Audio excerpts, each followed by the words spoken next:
እርስ በርሳችሁ እንድትዋደዱ ይህን አዛችኋለሁ። ዓለም ቢጠላችሁ ከእናንተ በፊት እኔን እንደጠላኝ ይወቁ።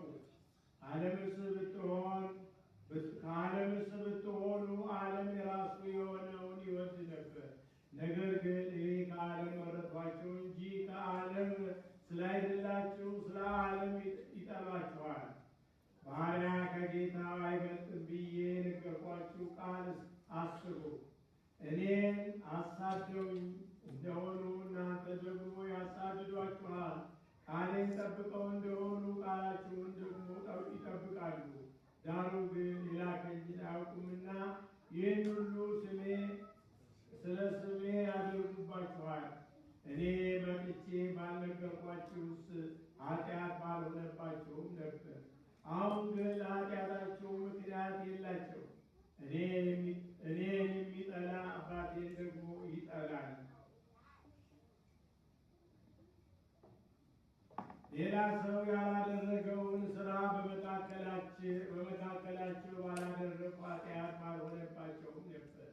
አሁን ግን እኔንም አባቴንም አይተውማል፣ ጠልተውማል። ነገር ግን በሕጋቸው በከንቱ ጠሉኝ ተብሎ የተጻፈው ቃል ይፈጸም ዘንድ ነው። ዳሩ ግን እኔ ከአብ ዘንድ የምልካቸው አጽናኝ እርሱም ከአብ የሚወጣ የእውነት መንፈስ በመጣ ጊዜ እርሱ ስለ እኔ ይመሰክራል። እናንተም ደግሞ ከመጀመሪያው ከእኔ ጋር ኖራችኋልና ትመሰክራላችሁ። በወልድ ያመነ የዘላለም ሕይወት ቀዳሚ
አይነት ይገባል